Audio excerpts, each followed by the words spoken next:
제가 중등부 회식 갔는데요, 고기 구워놓고 나는 있잖아 기도를 이렇게 하는데 저렇게 하는데 이런 얘기를 얘들이 하고 있어요.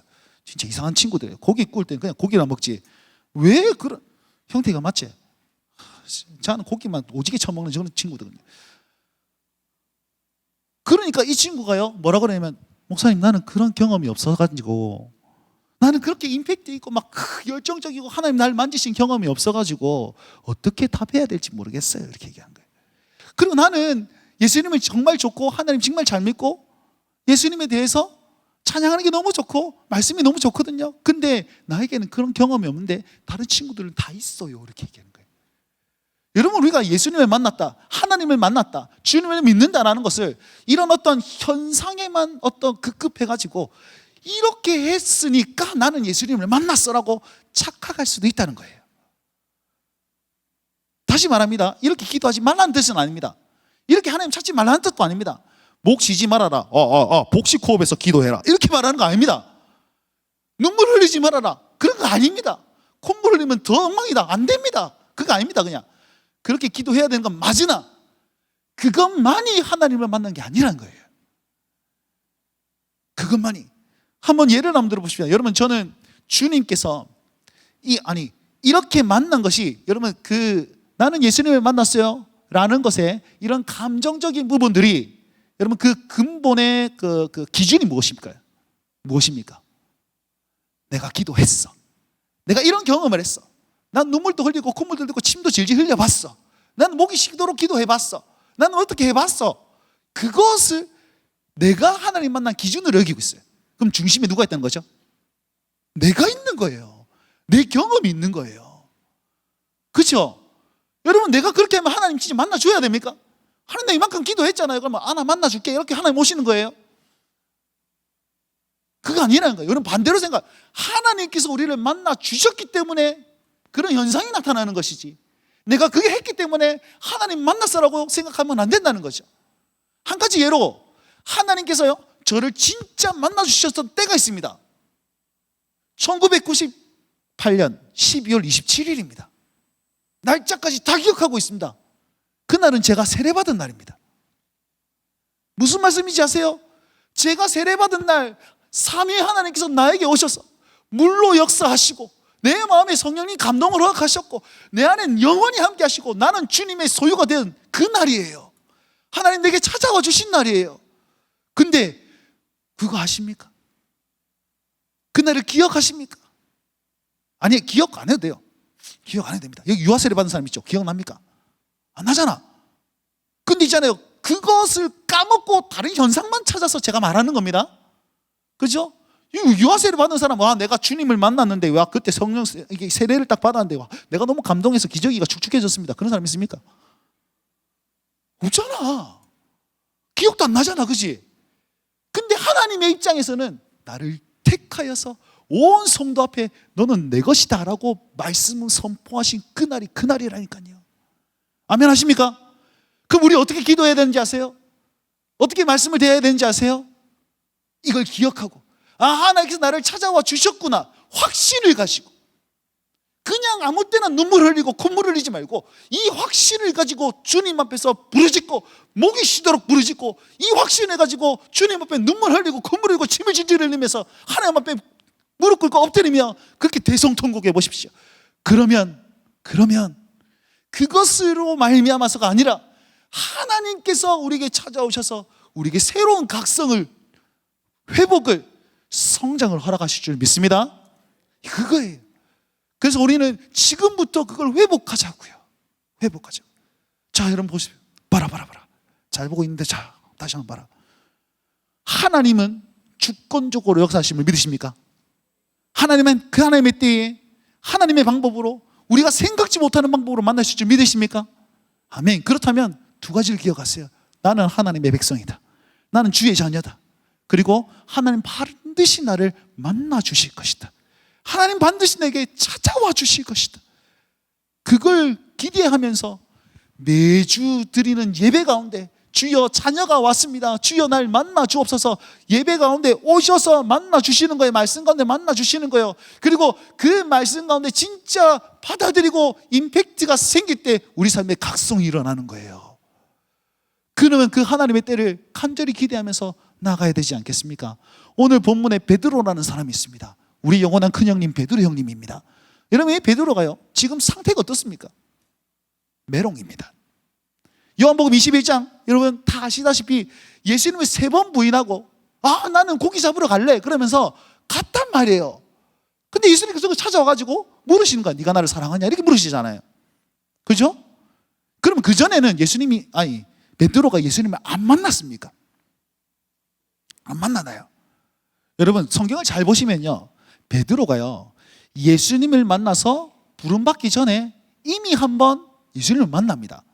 예수님을 처음 만났을 때가 언제냐면 예수님께서 세례받고 요단강에서 사역하실 때, 예수님께서 사역하실 때 요한의 제자 2명이 와가지고 오 메시아다 이럽니다. 근데 그중 한 명이 누구냐면 베드로의 형제 안드레예요. 안드레가 예수님을 딱 만나고 와 메시아다 그러면서 베드로를 부릅니다.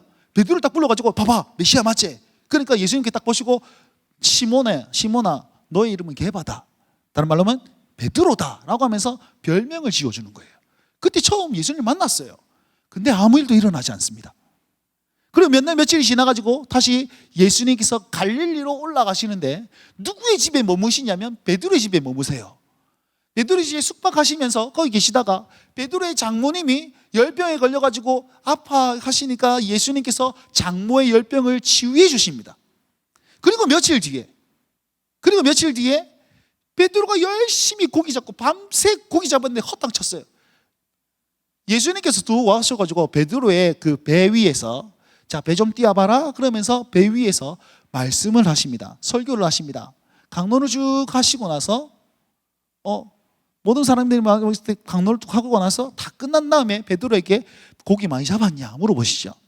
그러니까 밤이 새도록 그물질을 했는데 한 마리도 잡지 못했습니다. 야 깊은 데로 가서 그물을 던져라. 깊은 데서 그물을 팍 던졌는데 배가 가라앉을 만큼 어마무시한 물고기가 잡힌 거예요.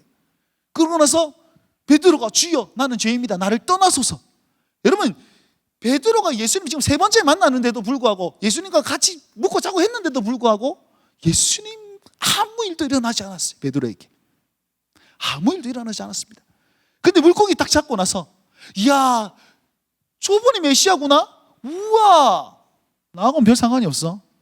우리 장모님이 나왔네. 우와 나하고는 별 상관이 없어. 그러다가 이 만남 찰나에 예수님께서 그 말씀 의지하면서 내가 그물을 던집니다고 고기를 잡고 나서 보니까 예상치 않거든. 나에게 찾아오신 예수님이 느껴지기 시작한 거예요. 각성이 일어나는 거죠. 각성이 일어나니까 예수님 날 떠나서 그러니까 예수님은 뭐라 하십니까? 너는 나를 따라라. 그리고 무엇이 되겠다 말씀하시죠? 네가 이제는 사람을 낚는 어부가 될 것이다 라고 사명을 딱 얘기하신단 말이에요. 베드로에게 일어난 첫 번째 각성입니다. 그냥 일상에 살았던 그가 예수님을 만나고 사람 낚는 어부의 약속을 받고 제자가 되는 그런 각성이 일어납니다. 그러면서 3년 동안 예수님의 수제자로서 열심히 쫓아다니죠. 그러면서 병수발이 난다. 예수님을 계속 따라다니면서 수발하면서 이제 동고동락을 합니다. 칭찬받을 때도 있고 혼날 때도 있고 사탄아 내 뒤로 물러가라 라는 그런 욕도 먹은 적도 있고, 그러면서 함께 동행하면서 훈련을 쫙 받습니다. 베드로의 3년 동안 훈련의 결과가 뭔지 아십니까? 나는 저분을 모릅니다. 나는 그를 모릅니다. 나는 저주하건대 그를 모릅니다. 3년 동안 쫓아다니면서 그렇게 훈련받은 베드로의 마지막에 뭐라고 그러면 예수님을 부인하는 장면으로 나타나시죠. 예수님이 고난을 받습니다. 그죠? 십자가에 끌려가가지고 군중 가운데 고난을 막 받습니다. 십자가에 끌려가는 거 아니지. 고난을 막 받습니다. 십자가를 지기시기 전에. 그러면서 여종이 딱 보더만, 당신 저 사람은 같은 편 같은데? 아니다. 옆에 사람이, 네 말투가 지금 갈릴리 말투인데? 사투리 완전 오지게 쓰는데? 너 저 사람은 같이 다니는 거 아니냐? 아니다. 그러면서 자기가 그 대지의 세상에 좀 말고의 귀를 잘랐던 그 사람의 친척이 와가지고, 야, 우리 친척이 니 때문에 지금 귀 떨어져가 나가지고 지금 시급할 뻔했다 이가. 그럼 맞는데? 아니다. 난 저주하는데 저 사람을 모른다라고 얘기합니다. 그때 성경을 잘 보시면 예수님이 지나가시다가 베드로하고 눈을 딱 마주칩니다. 상상 한번 해봅시다. 예수님이 어떻게 보셨을까요? 이 새끼, 내 말했지. 부활하고 나서 니부터 족칠기다 이러면서 도끼 어린 눈빛으로. 제가 그 장면을 상상하는데 노래 하나가 생각납니다. 우리 임재범 형님의 내 거친 생각과 불안한 눈빛과 그걸 지켜보는 너. 와, 그 장면이 딱 떠오르는 거예요. 그럼 진짜 예수님께서 그렇게 도끼 어린 눈빛으로 쳐다봤을까요? 전 아니라고 보는 거예요. 긍휼의 눈빛. 약하지만 그래도 다시 한번 난 너와 함께 하겠다. 내가 너 때문에 지금 이러고 있다. 너의 약함 내가 지겠다. 너의 죄는 내가 감당한다 라는 그런 눈빛으로 보지 않았을까요? 제가 성경에 나오진 않습니다. 근데 제 상상과 묵상에 의하면 보세요. 가룟 유다도 예수님을 부인했고 밖으로 뛰쳐나갔습니다. 베드로도 예수님을 부인했고 밖으로 뛰쳐나간데 한 사람은 자살했고요, 한 사람은 회개했습니다. 저는 있잖아요, 이 예수님과의 이 눈마주침, 예수님의 그 눈빛이 베드로를 살렸다고 저는 묵상해 봅니다. 이건 어디에도 나와 있지 않습니다. 성경에 안 나와 있습니다. 알겠죠? 그 악마의 편집해가지고 백경태 목사는 이단이다 이렇게 하면 큰일 납니다. 얘네들 악마의 편집 진짜 잘하거든요. 내가 소리친 거 막 편집해가지고 막 지금 저그들 모닝콜로 써요. 저 수련회 기도할 때 야 임마 이랬는데 야 임마 이래가지고 그게 모닝콜입니다. 이상한 애들이에요.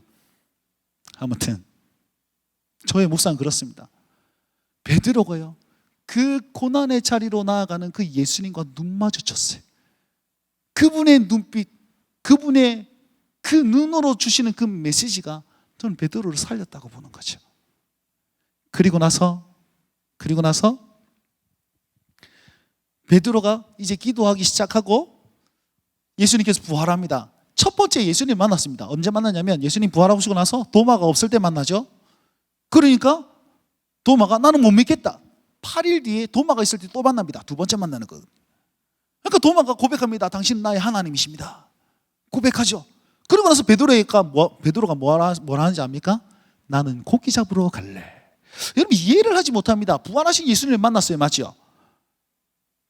물론 이제 생각을 해보면 예수님께 좀 캥기는 게 있으니까, 그를 3번이나 부인했으니까, 저주하게 했으니까 예수님 보기에 조금 민망해서 도망갔는지는 모르겠습니다만 이유는 나타내지 않습니다. 그런데 부활하신 예수님을 만나고도 그는 하나님을 향한 그런 어떤 열심히 있는 사람이 아니라 도망자의 모습을 가게 되는 거죠.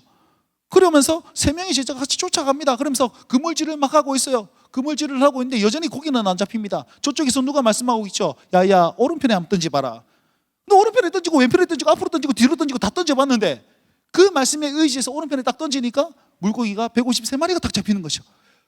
그 요한이 이렇게 얘기합니다. 주님이시다.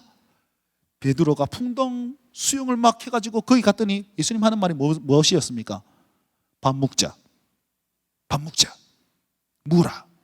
그러면서 조방이 같이 식사를 하고 나서 예수님께서 물으시죠. 네가 나를 사랑하느냐? 대답했더니 예수님의 또 다른 대답이 무엇이었습니까? 오늘 본문 말씀입니다. 오늘 본문 말씀 뭐라고 얘기하고 있죠? 첫 번째 뭐라고 얘기합니까? 네가 나를 사랑하면 예수님 사랑합니다 했더니 예수님께서 뭐라 말씀하시면 내 어린 양을 먹이라. 뒤에는요 똑같은 질문 반복하고 내 양을 치라. 세 번째는요 내 양을 먹이라. 제일 첫 번째만 어린 양이라는 그런 수식어가 붙고 다른 데는 어린 양을 치라, 그 다음에 먹이라 뭐 이렇게 얘기하고 있습니다. 자, 이것이 제가 말하는 두 번째 각성입니다. 베드로의 그 상황 가운데 3년 동안 예수님을 쫓아다녔고 그저 이렇게 그렇게 쭉 살아왔지만 예수님을 부인하고 그리고 부활하신 주님을 만났지만 아무 일이 일어나지 않았습니다. 여전히 아무 일이 일어나지 않았습니다. 그럼에도 불구하고 다시 한번 세 번째 예수님을 딱 만났을 때 오늘 본문 말씀 뒤에 보시면 이때가 예수님 부활하신 예수님께서 세 번째 나타나신 것이라고 말씀하고 있거든요. 세 번째 예수님을 딱 만났을 때 그의 삶에 뭔가 반응이 일어나기 시작하는 거예요. 예수님의 때가 이것이었다는 것이죠. 예수님께서 그를 만나시고 확인하는 게 무엇입니까? 너는 그냥 그렇게 물질하는 친구가 아니라 너는 누구다? 사람 낚는 어부다. 그러니까 내 어린 양을 먹이고 내 양을 치고 내 양을 먹이라라고 말씀해 주시지 않습니까? 다시 한번 기억나게 만들어주시는 거예요. 너는 사람 낚는 어부야. 너는 사람 낚는 어부로 내가 택하고 너를 만났어. 너는 내가 그렇게 이끌고 있어라는 사실을 이렇게 보여주고 있습니다. 마지막 세 번째 각성이 일어납니다. 여러분, 이 베드로가 이 예수님을 다시 만나고 회복된 다음에 예수님을 승천하시죠. 그러고 나서 한 40여일이 지납니다. 자, 가만히 생각해 보세요. 예수님께서 죽으시고 그때 6월절이었습니다. 3일 만에 부활하시고 오늘 본문에 보시면 8회가 지났어요. 11일이 지났습니다. 그리고 오순절이 50일 이후에 있잖아요. 그러면 50 빼기 11은 뭐라고? 39? 그러고 나서 바로 만나고 나서 바로 올라가시지 않았을 거 아니야. 그죠? 그럼 한 7일 머물렀다 치고 그러면 32일 이후에 어떤 일이 일어나면 성령님께서 역사하시는 거예요. 마가다락방에 베드로를 비롯한 많은 사람들이 거기서 기도하고 있을 때에 성령님께서 만나주십니다. 임재하십니다. 그랬더니 이 사람들이 성령의 불이 붙어가지고 방언으로 말하기 시작하고 복음을 말하기 시작하는 거예요. 성경에 뭐라고 하냐면 술 취했다, 낮술했다 이렇게 표현하거든요. 낮술했다 표현하거든요. 근데 다른 말하면 미친놈처럼 전했다라고 표현하시면 되겠습니다. 여러분 복음이 복음을 전하는데 미친놈처럼 전하는 거예요. 미친놈처럼. 베드로가 모아가지고 설교를 하는데 3,000명이 회개하기 시작합니다. 교회가 세워진 것이죠. 교회가 세워지고 많은 사람들이 다 복음을 전하면서 그렇게 살고 있습니다. 그리고 역사들이 계속 일어나고 부흥이 일어나죠. 자, 저를 한번 보세요. 이 찰나에 사도행전 3장에 딱 보니까 베드로와 요한이 성전에 거닐다가 누구를 만납니까? 모르나? 나 이럴 때 얘기해야지 우리 성도님들이 잘 자라고 있구나 이렇게 얘기하지. 장사가 안 돼요 진짜. 누구를 만나죠? 성전 앞에 성전 미문에 누구를 만납니까? 1번 눈 안 보이는 자, 2번 귀 안 들리는 자, 3번 못 걷는 자. 그죠? 안전뱅이를 만나게 되는 거예요. 자 보세요. 그 안전뱅이는 항상 거기 있었습니다. 그리고 9시 3시간마다 이 유대인들은 다 기도하는 습관이 있었습니다. 그런 전통이 있었습니다. 늘 지나다녔는데 왜 안 보였을까요?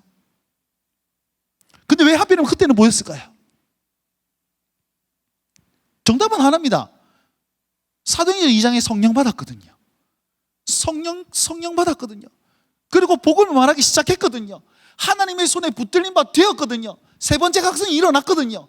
그 각성이 일어나니까 이제는 사람 낚는 어부의 삶을 살기 시작하는 거예요.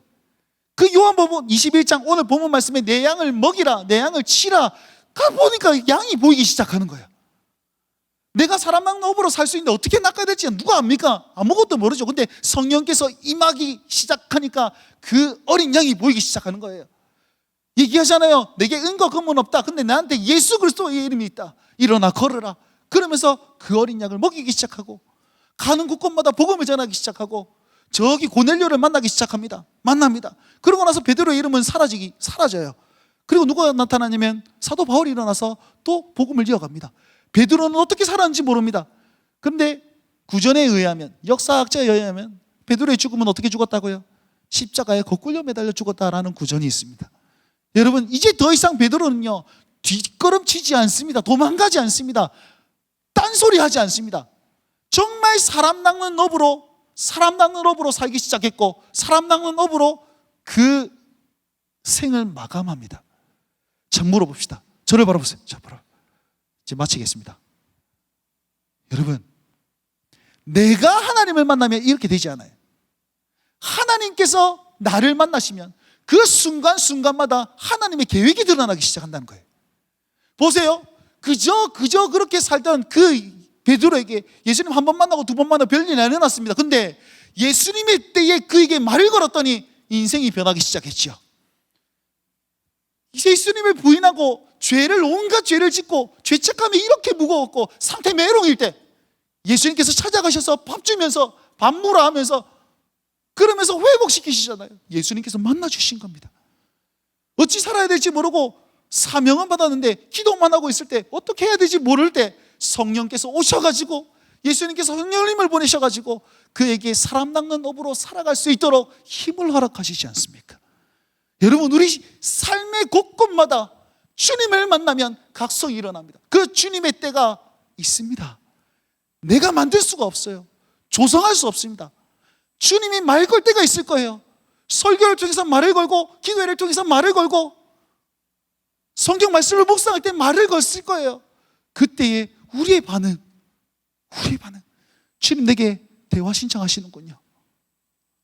내가 아멘으로 화답하고 내가 주님을 모십니다라고 고백하고 눈물을 흘리든 콧물을 흘리든 부르짖든 속삭이든 묵상하든 기도를 하든 그 어떤 방법으로든 주님을 만나기 시작하면 그 순간이 나의 인생의 각성의 순간이라는 것입니다.